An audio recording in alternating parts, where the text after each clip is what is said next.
Holy guacamole, man. I don't say holy guacamole all that often. Why the fuck did I just say that? I don't know why you said it now. Holy guacamole. Like, what the hell?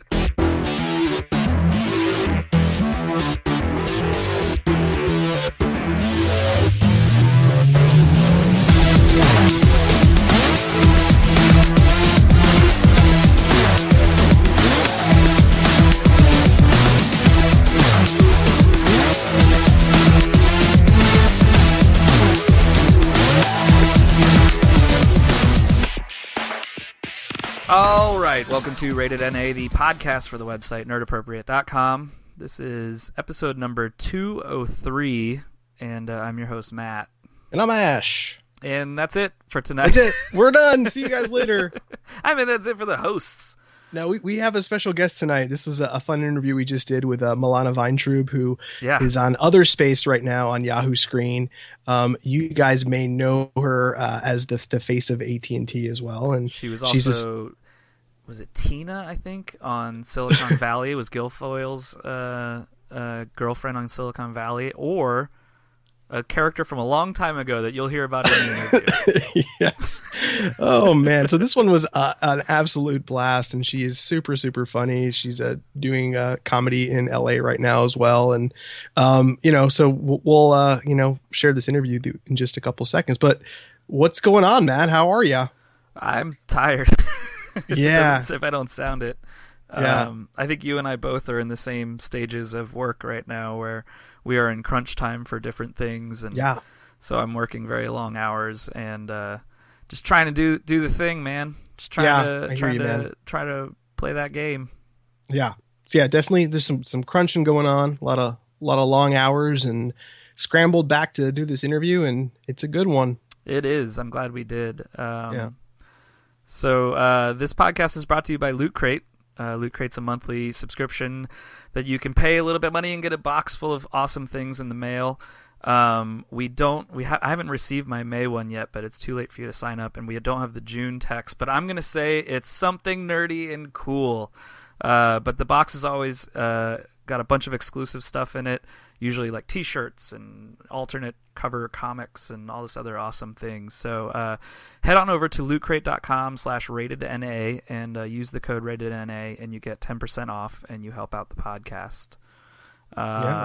Hey, Ash, I know we're going to talk more in depth about what you've been up to this week, probably next week, but what have you been up to this week? Man, I'm eagerly awaiting a whole bunch of new games, but I also we'll talk about this at length next week. But I went and saw Mad Max, and yes, holy guacamole, man! I don't say holy guacamole all that often. Why the fuck did I just say that? I don't know why you said it now. Holy guacamole! Like, what the hell? But damn, that was a really good movie. I cannot wait to talk about it with you guys.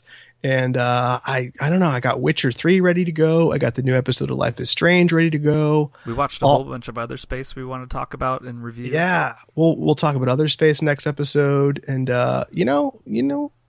we got a good one. I think 204 is going to be a good one too, man. Should be fun. Yeah. What about you? What have you been doing? In the most nerd appropriate thing I've probably done in a long time, I broke out in the second worst case of hives I've ever had in my entire life this past weekend, which prevented me from going to see Mad Max. But so I didn't do a whole lot. I slept. I took enough Benadryl on Saturday to, I think, put a rhinoceros down, and I at first tried to stay awake during it. Like, I was like, I'm fine. Like, maybe it doesn't put me to sleep.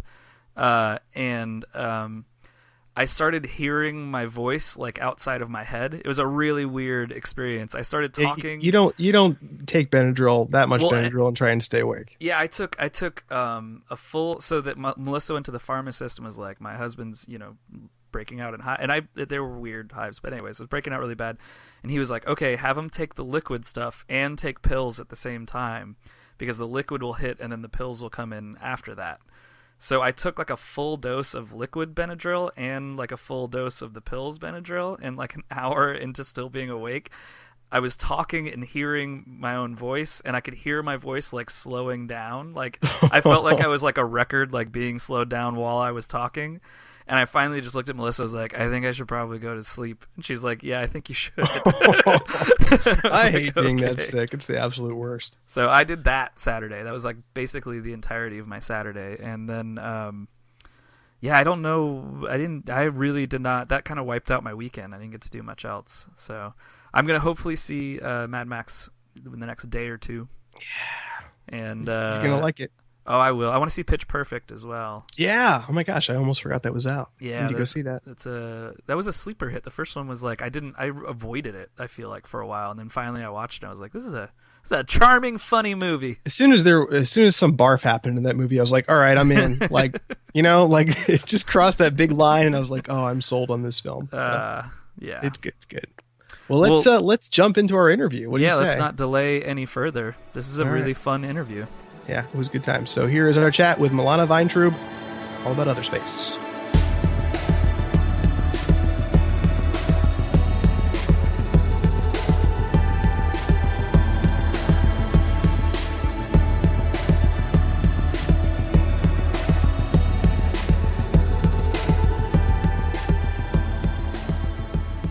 Start. We did it. So tell us a little bit about yourself. First of all, I'm going to cut you off already. Great.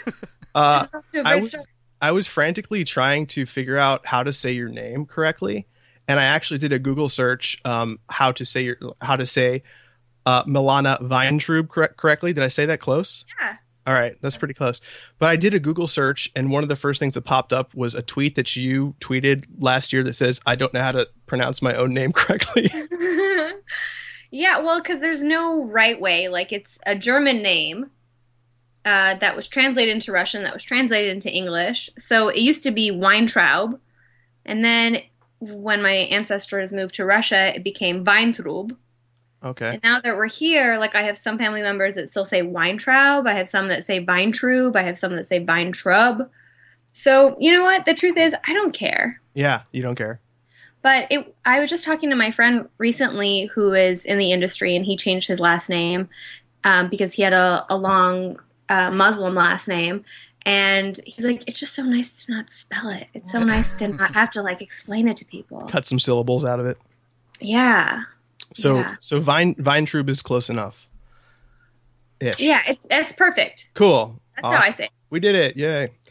So let's talk a little bit about your origin story, because it's kind of cool. You actually were born in Uzbekistan, correct? Mm-hmm.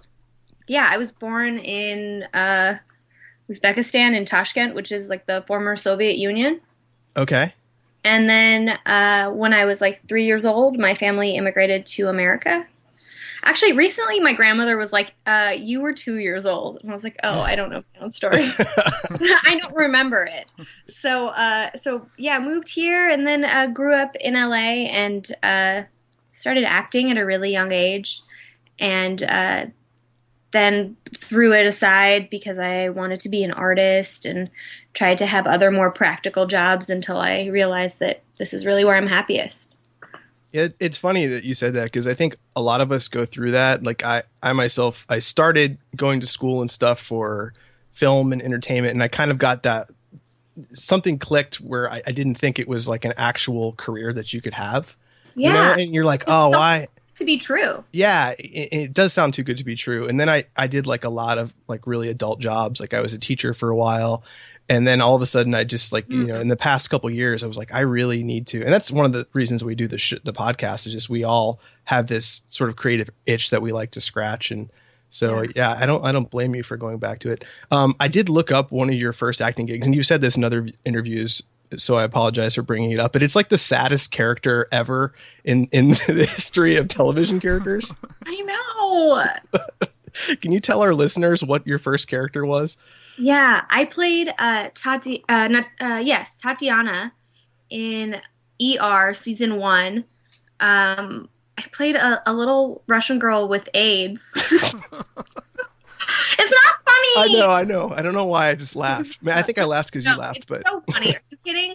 I only spoke Russian the entire time, and Russian does not come easy. I mean, it's easier for me now, but when I was younger, I had a really thick accent. So anyone who speaks Russian and hears me just speaking in that episode can tell that my mom was like on the side coaching me on like, how to say every word. And then the way that the audition was me crying. Like he burst to tears and I was like, sure. I was like in the hallway telling me a sad story about a puppy in a fire so that when I walk in I'm already sing. Wait, does that mean that casting director had to just like sit through hours of little girls crying? Like yeah, not just any little girls. Bilingual little girls. Like they would have done it with any accent. It could have any culture. It could have just been like little Spanish speaking girls crying, little German girls crying. Like, it was just man, children from all over the world in tears. What a terrible job. There are a few jobs worse than that. Whatever. It's probably the same casting director that discovered Clooney. Yeah. So that is true. That is true. So yeah, you got to work with George Clooney as a kid. That's pretty cool. Pretty cool, right? It'd be cooler if I still knew him. I'm sure he'll run into you one of these days and be like, I remember you, crying AIDS kid. Oh yeah, you're the crying AIDS kid. Perfect. What a terrible. If he just literally remembered you as the AIDS kid, that would be like such a terrible. Yeah. If he remembers me, I'll take it. Yeah. Oh, absolutely. Absolutely. For sure. Yeah. I still have a man crush. Italian Village. Clooney. He is an Italian Village? I don't know. He's got something like that, right? I'm sure he does. No? I don't know. Spread rumors about George Clooney. Yeah. We call him the Clooney around 47 llamas, and he calls them all mom. You know. You heard it here first. So, how did you start to transition into comedy? Because we do a little bit of stalking here, and we see that you did some UCB stuff. So, what made you kind of change out of using finger quotes here your adult career and then shift over to kind of pursuing comedy? Because you're super. I'm not just saying this. You're funny as hell. So I'm wondering like kind of what pushed you to do that. Well, I think my adult career has been all comedy. Like when I first started, I didn't know what I wanted to do.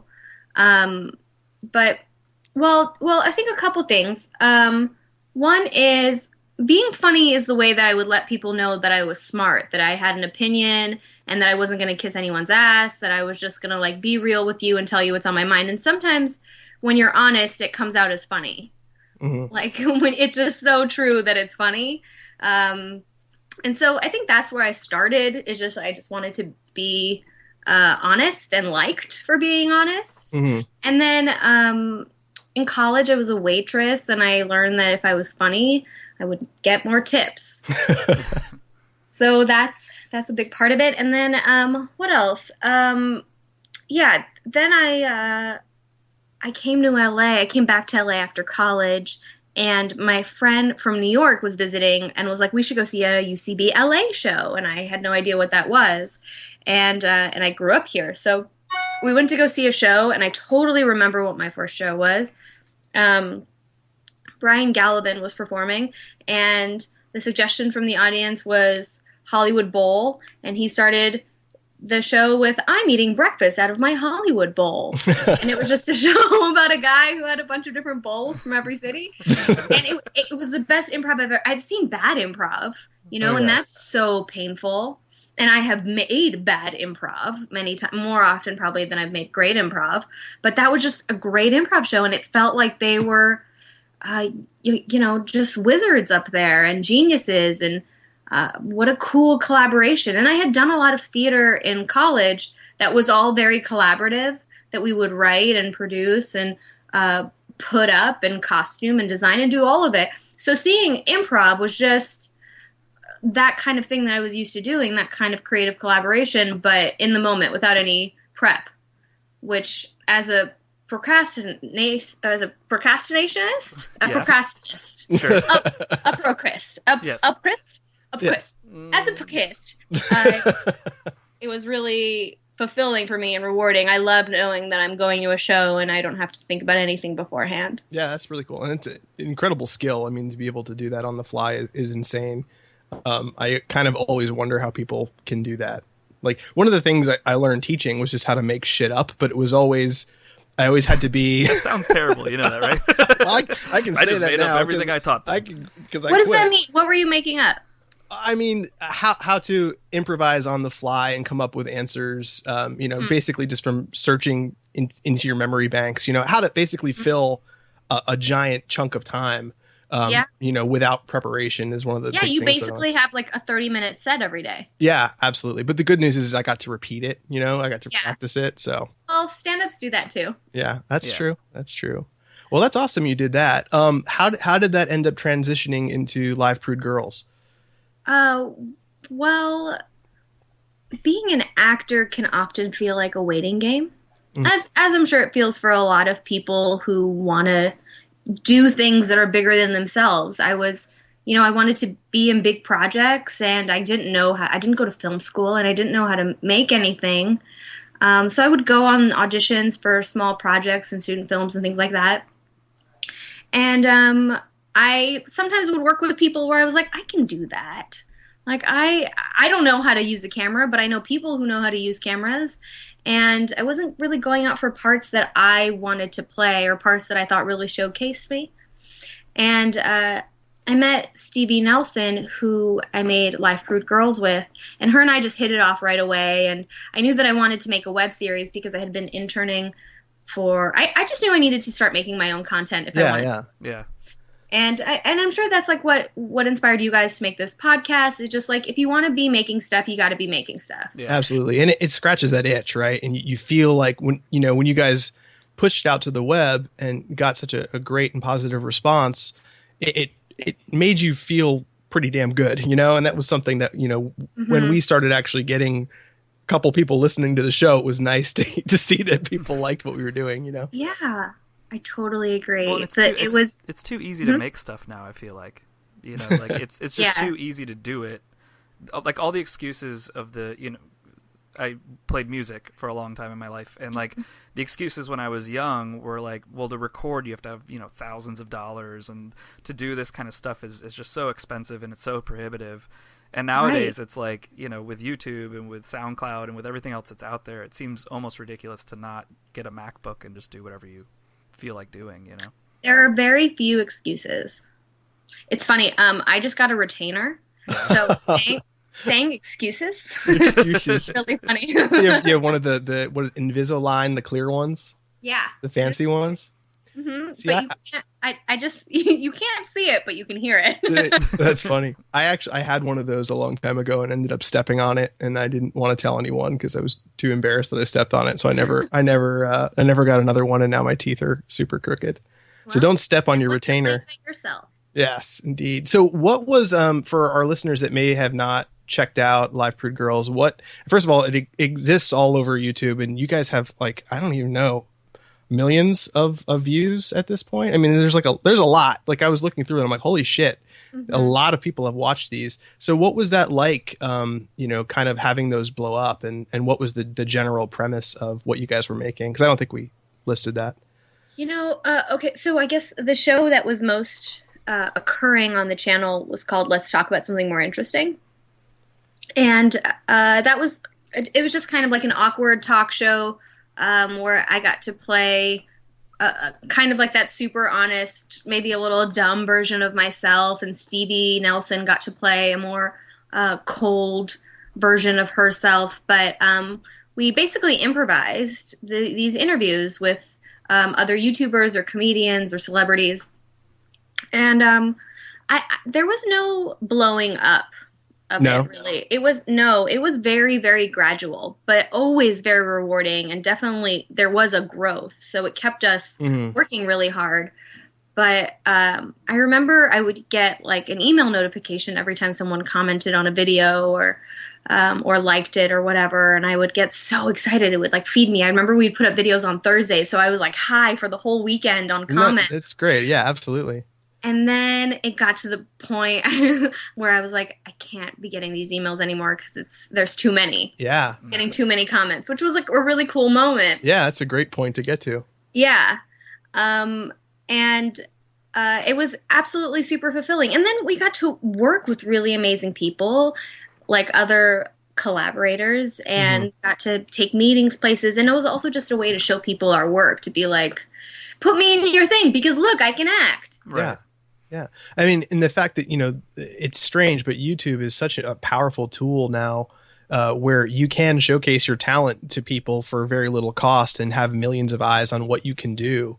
And, I think I watched all the let's talk about something more interesting episodes, and that makes me so happy. They're fucking hilarious. No, they really are. Like the one with Odenkirk was insanely good. I was shocked when I hit like the Matt Damon episode. I was like, you guys talked to Matt Damon? I was like, oh my god! And he seemed like he was so cool and just so down to earth. You know, he was. Yeah. That's ridiculous. I can't believe they let us do that. Every time we interview anyone, I say the same thing. I'm like, we're talking to other people. They let us do it. They let you out of that closet that you're in. I know. Well, not Ash. She's still in that closet. Yeah, forever. I don't know what that room is, man. I don't know what. I think it was a laundry room a long time ago. You talk a lot about collaboration, but you do stand-up also, right? I do. Do you find one... What's that? Even stand-up could feel collaborative. You feel like? Really? Yeah. Do you co-write with somebody else, or? Well, no, but I do have friends who will come up to me and be like, hey, that joke worked really well, but if you said it like this, it would work this way. Yeah. Okay. Yeah. And then I do that with like a close circle of my comic friends. And then also I put up my own shows and I book comedians, and that feels collaborative, and then we have like a purpose together, you know? That's awesome. The last Sunday of every month, my friends and I put on a show called the Effin' Funny Show, EFFIN. So if you're ever in LA, and we pick a different charity every month, and basically we just throw a party and put on a show, and then raise however much money we can for therapy. For therapy. The truth comes out. It's all for therapy. And then we try to make ourselves not comics. Right, yeah. You talk yourselves out of that one. Yeah. So, you know, that's a very collaborative thing, booking a show and getting to meet other people. All of it feels like not a one-woman deal. Yeah. Do you feel like you're trying to focus more on acting now with things like the other, like projects like The Other Space, or do you feel like you're still liking to be able to do like just anything you feel like at the moment, you know, be able to do the stand-up, be able to do the improv, do the act, kind of more straight acting? Not that Other Space is straight, but you know, like To be totally honest, I like doing it so much. I like playing pretend and being in front of an audience and performing so much that I'll do it any way it's offered to me. So if I can do stand-up, I will do stand-up. If I can do an improv show, I would do an improv show. If I get offered a dramatic part, I will take it. And if I get offered a comedic part, I will take it. I mean, as long as they're cool parts. Like, I don't want to be in garbage, but I really love performing. That's awesome. That is awesome. How did the I'm sorry, you've probably been asked this question a million times, but it's my job. I got to do it. How did the AT&T thing come about? And that is like literally, I don't know. I've seen it myself probably a couple thousand times. Yeah. Oh yeah. And it's awesome though, because like you bring so much to that. Like it's funny with a lot of commercials, people would change the channel, but every time that one's on, like, you know, we all sit through it. So what? Oh, that's nice. No, it's true. Well, thank you. And I have AT&T phone service. So. Well, that has no reflection on me at all. That was just an audition. Yeah. Like I was just going on commercial auditions to pay the bills because YouTube, at the time we weren't successful enough to live on it. I mean, even now it doesn't make us enough money. But I would do commercials. So I would do like, you know, if I could book 2-3 commercials a year, that would be enough to sustain me. And so I just went on one commercial audition. That's awesome. That was it. Yeah. Yeah. And it did really well on the internet. So they brought me back to do more. That's great. Cool. Do you get noticed a lot while wandering the streets for that commercial? I get a lot of like, where do I know you from? Oh, really? Oh, yeah. Yeah, sometimes it's, you know, kids will recognize me a lot because I bet they just watch TV more or they watch cartoons or something. But kids will come up to me and be like, Lily! But you're the ER/AIDS baby. I remember. Yeah. No, that's only George Clooney says that to me. But yeah, it happens. It happens. It's more like that people, because it's not like a longer. I think if they had seen Lily the TV show, they would be able to remember that this is who it is. Yeah. But because it's just glimpses of a face that comes onto your comes onto your screen for 30 seconds, people don't have enough time to make that connection. Yeah. Gotcha. I think. I don't know. I'm totally guessing, but I actually weirdly had a Twitter conversation about one of the commercials, and I'll try to remember which one it was. It was one where you have like a long, awkward pause moment with whoever you're like talking to, and I don't remember who it was. This is exciting. What? Was it the Bedazzled one? No, it was older than that. It was probably a while ago. Okay. Let's all sit and think about which one it is for a minute. Just be quiet. Shut up. Hey, everyone shut up. Mm-hmm. Can we talk yet? Yeah, I can't think of which not one coming it to you. is. Sorry. We'll just splice the answer in later and pretend it all worked out. Yeah. So there was an awkward moment. That's what your conversation was about on Twitter? Yeah, and we were talking about how like you this is such a weird. It was with Sean Baptiste. It was such a weird conversation. Oh. And we were talking about how you literally seemed in pain in that moment in that commercial because it felt like such a long, awkward pause. So you either played it brilliantly or it really was awkward. One or the other. I promise you I've never been harmed in the making of an AT&T. We're just going to put that out there. Let's shift gears to Other Space, because I fell in love with this series, and that was one of the big reasons I wanted to have you on. There's so much heart in this, and I think the entire cast is really genuinely brilliant in this show. Like everyone, there is not an unfunny person. Normally on every show there's someone who I find like I can kind of skip that person, but everybody on the show is great. So how did this come to be? It was an amazing casting director. It was the best casting director in the world. Her name is Allison Jones, and I kiss her feet. She cast Freaks and Geeks and a bunch of Judd Apatow movies and a bunch of Paul Feig films and Will Ferrell films. Like, she is the comedy casting director. Wow. I mean, it shows. They're amazing casting directors, no offense, but Allison is very special to me. Yeah, That's well, awesome. I mean, she did an amazing job because, like I said, everyone is insanely funny in the show.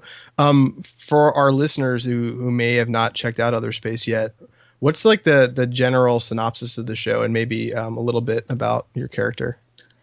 Other Space is about a group of humans who are on the UMP cruiser, the Universal Mapping Project, and they go off into space as a part of the spaceship to basically map the universe. I'm doing a terrible job at this. No, I think you're doing a good job. Yeah, absolutely.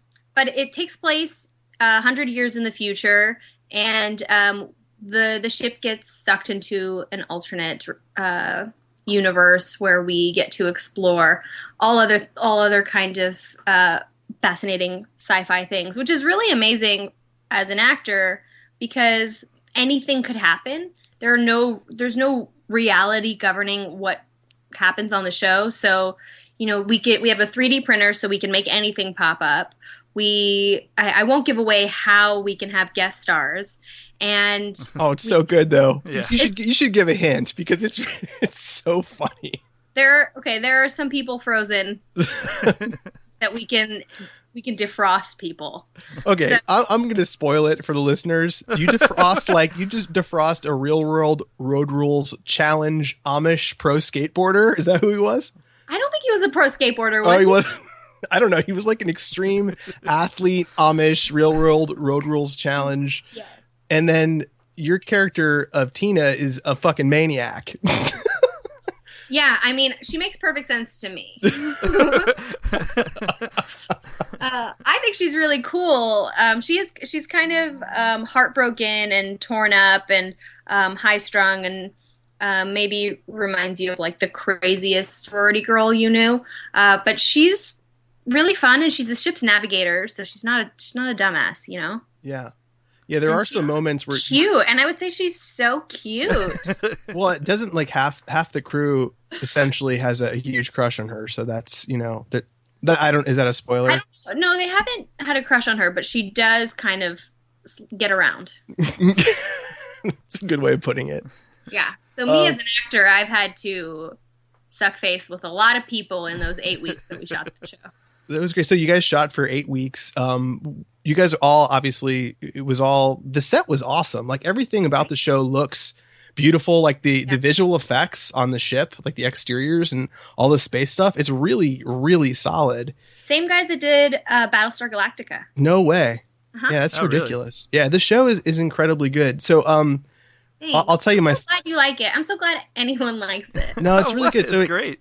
yeah, it is really good. I mean, I guess we should tell our listeners it's available now. The whole season's available on Yahoo Screen, which I think you can get on like Xbox 360 and Roku and on your PC and probably some other other Apple devices. TV. You can Apple also TV. just go to yahoo.com/otherspace and watch it on your computer. That's what I did. I watched it old school style. Yeah, but if you watch it through the Yahoo Screen app, I think, I could be wrong, but I think you can skip the commercials. Oh, really? I didn't know that. I saw the Pizza Hut Big Foot Dipper Yeah, I saw pizza that commercial. quite a bit. Like Yeah. 12 times. Oh, many more times. Well, thank you, sir, for sitting through that. I did.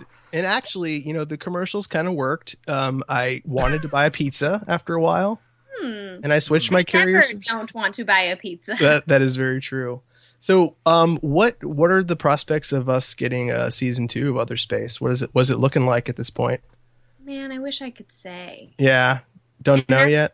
I just don't know yet. It's Yeah. killing all of us. I mean, we're all very hopeful, Mm-hmm. and Paul really loves the show. Paul Feig, the creator, really loves the show. So I think that I believe that there is a future, but I have no idea. Yeah.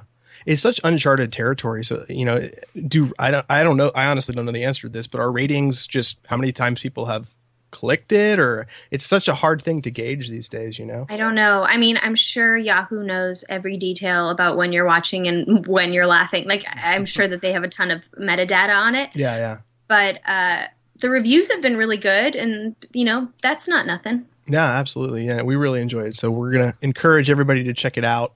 Thanks. I'm really happy that you guys enjoy it. It's funny. Are you ready for some lightning round questions? Yeah. These are ridiculous. Okay, let's hear it. All right, here we go. The first question is, what is the first movie you remember seeing in the movie theater? Ghost. Really? Really? How old were you? Maybe it wasn't in the movie theater. Okay. That was the first. That's the first movie you remember seeing?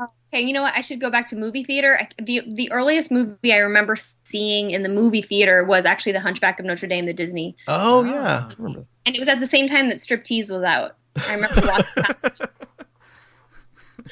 Isn't that funny how you remember that stuff as kids? Like which movies are playing at the same time? Yeah, I remember walking past it, and I saw it with my grandmother, and I was like, I hope my grandmother doesn't see me staring at that woman's body. Don't look at the striptease poster. Just please don't actually watch that film. All right. So next lightning round question. Okay. What are your favorite television shows, or do you even watch TV? I watch some TV. I really like Game of Thrones a lot, and Breaking Bad, and Can It Be Canceled Ones? Is that or Yeah, not canceled on ones totally. That's fine. 30 Rock and Friends and Seinfeld and Fresh Prince of Bel-Air. Oh yeah, Fresh Prince. And Impractical Jokers is this reality hidden camera show that I really like. I actually have never seen that. I've never seen that. I love hidden camera prank I love shows though. hidden camera shit. I need to watch that. Yeah, how's that? Those are good answers. That's a good list. Did you see the latest Game of Thrones, the controversial one? I did. You did. It's pretty terrible. Well, we won't talk about that. It's Okay. too dark. Okay. Next one. This is the hardest of the lightning round questions. You are stranded on a desert island and a small box washes up on shore. What is inside that box? Tampons. Practical. That is. Well, there you go. That was a the quick and fastest practical anyone, answer. Yeah, the fastest anyone has ever responded to that question. I walked through the visualization in my head. I opened the box, and that's just what happened to be inside. It's not what I want to be inside. But that's what was there. That's just what happened to be there. Yeah. All right, back to pizza. The perfect pizza is one topped with blank. Cheese. Just lots of Just Lots and lots of gooey melty cheese. Oh, why am I laughing so? Okay, that's great. I love it. Because what your podcast people can't see is me just putting I my know. mouth to the I microphone. know. See, we normally don't do these with visuals. I need to take a screenshot of that. Oh man, this is amazing. Okay, so here, this is a serious question. This is a deep psychological question. Are you prepared? No. Would you get along with a 15-year-old version of yourself? Yeah. You would? Yeah. See, most people say no. Most people say no. So you must have been a tolerable 15-year-old. I was pretty cool. You were? Yeah. I was like really into like Rage Against the Machine and like Sweet. not showing up to class. yeah. And I also have a younger sister who's about that age, and I'm really close with her. So I think we were kind of similar. Awesome. Well, that's a great Yeah. answer. All right, so we do the signature question with all of our guests, and the question is, do you have a secret nerdy hobby or passion that you're almost too embarrassed to talk about, or do you collect anything weird? I don't collect anything. Man, I wish. It's a hard question, I know. Reddit. I'm like really into Reddit. Are you really? I'll spend a lot of time on Reddit. This brings Really? up a question. Uh-oh. Yeah. Because when I was, doing research for the interview, which just means Googling your name, which is weird. You sound like a pervert when you Thank you. Yeah. Thank you. Well, Sounds I like- happened upon a Reddit about you, Yeah. but it's all just like GIFs and images of you. And Yeah. I don't have the context myself because this far no one has made a Reddit about me that's all GIFs and images. I'm waiting. Yeah, I one keep day. trying to create it and then somebody deletes it later. But is it weird? Is that weird? That's got to be a little surreal at least, right? It's so bizarre. Are you It's- wait, did I just is that just you in that are you posting your own images over and over? And it's so weird. I can't believe it's up there, but I posted it. But I can't believe it. Someone else did that, and I think it's cool. Well, actually, I made a lot of the videos that they pulled GIFs from. Oh, yeah. So it's just the whole thing is bizarre. I also love GIFs, and I love sending them to people. So it Who is doesn't, nice to right? have GIFs of myself that I text message my friends. Yeah, makes sense. The thing. Like your own emoticons, like personal, like you just send a GIF of like this is what I'm feeling right now. Send them a GIF of me It's actually winking. a brilliant idea. Yeah, it's so bizarre. All of the Reddit stuff about me is bizarre because I felt like Reddit was my friend for many years. I was like, Reddit keeps me company. Yeah. And the community is so positive and fun, and really, I feel like they have a big heart. And then when I became something that was on Reddit, sometimes I didn't feel that way because I felt like some scumbags and some perverts. Right. But that's also just what happens, I guess, when you are a woman on the internet. Oh man, I just like downed I know, this entire jeez. pod. This is all my fault. Oh, I'm Ugh. sorry. Jeez, Matt. Cut that part out, but it's kind of true. No, it's true. I'm I mean, not gonna- it is really cool that you bring that up. I mean, it must completely suck to be, objectified and have people say shitty things. And, I didn't want to bring that up when you were talking about YouTube. But, you were saying you were starting to get so many responses to your email that you had to shut it off. And I'm sure while a lot of them were positive, there were probably a lot of really shitty things. Like, do you ever just stop reading comments like altogether? No, I still read all of them. Do you really? I mean, I guess I haven't been on my YouTube channel in a while, but when I was making YouTube videos, I read Yeah. all of them. I read a lot of my Instagram comments, and I read almost all of my tweets. Yeah.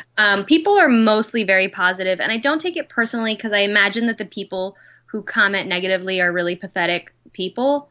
Like, I would never write something mean on somebody's Twitter or Right. Instagram or YouTube. Like, I would just change the channel. I would just go somewhere more interesting than like Absolutely. dwell in any kind of hate.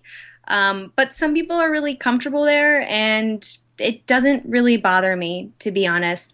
The part that does bother me is when it's like some things on Reddit, they've like dug up photos of me from like college, like Oh, from really? college Oh, really? plays and stuff.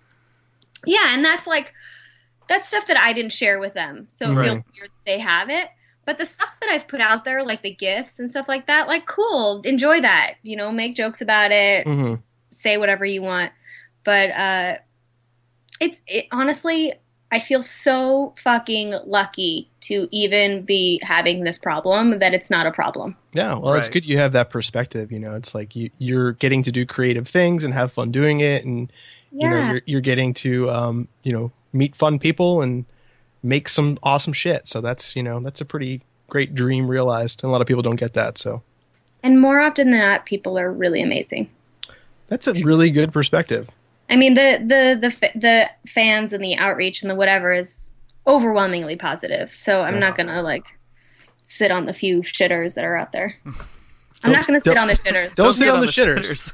Never sit on the Can shitters. we should just always- name this episode that? Don't sit Don't sit on on the the shitters. shitters. I almost made it. Yeah. Well, Milana, where can people find you on social media if they want to add you to their lists of people? Their shit list. Their shit lists, yeah. Well, shitters can find me at Mint Milana, MintMilana. Awesome. On the Twitters. Awesome. And on yeah. the grams. And everyone should definitely check out Other Space, which is on Yahoo Screen right now, and definitely watch all of that and enjoy it and tell your friends about it, because we want season 2, and it's up to us to bring it back. So Yes, thank you. thank you so much for coming on our show. It was a blast. Oh, so fun. Awesome. Okay, I'll talk to you later. Talk to you later. Bye.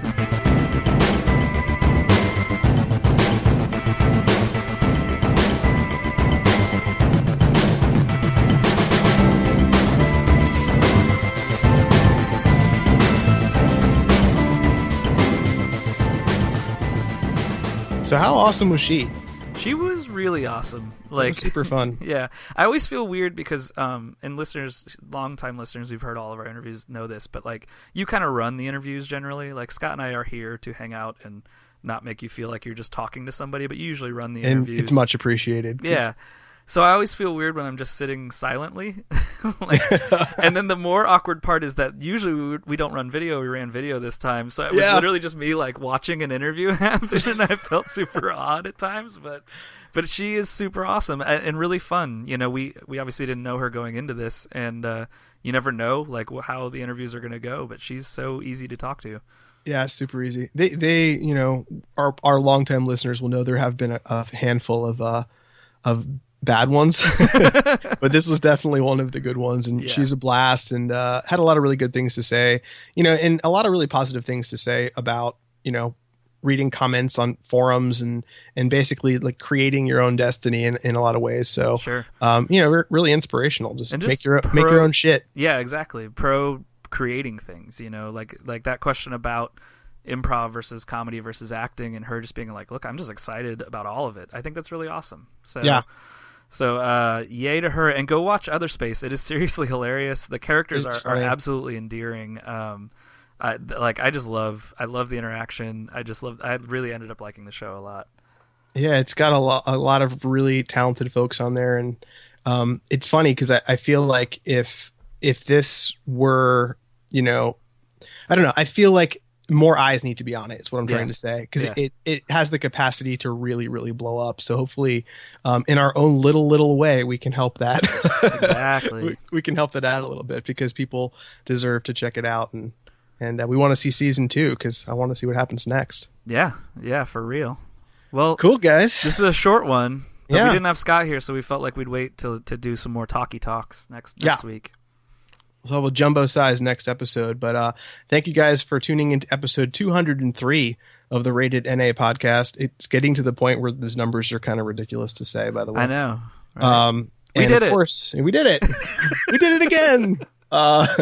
You guys can find us on Twitter, and it's at NerdAppropriate. You can send us all an email directly, and that is Matt, Scott, and Ash at nerdappropriate.com. Go to our Facebook page, which is /NerdAppropriate, and wherever you find a place to rate us highly, give us a thumb Yep. up. I think you do stars most likely, not thumbs, Stars. but go for it. Give us 2 thumb. thumbs up in all the places that you can find us. Ooh, I think that's a in the butt joke. Is that an in the butt joke? I wasn't. That's for you. Thanks, man.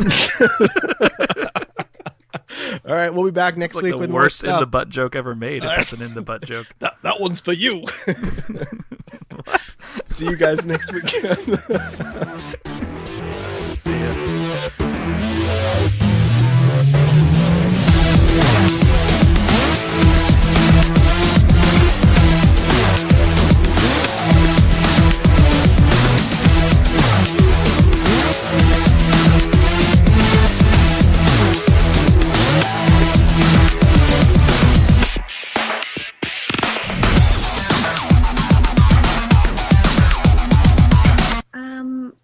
Well, we can use video or not. Totally up to you guys. Fine. We can use it for a minute. If our audio quality starts to tank, we'll just turn it off and then go from Will there. it be distracting for you how good looking I am? Man. Right when the video Will it be came on, I distracting was for like, you? That's the question. When you see these smiling faces, yeah. Are you really into tired looking guys? Because Yeah. man, we nailed that demo. Sleepy old unshaven dudes. That's us. I'm really into like guys in cluttered apartments. I don't know. Well, you hit the jackpot here because this is like oh my god, it looks so ridiculous. I look like I'm on Hoarders. This is why we don't use the camera.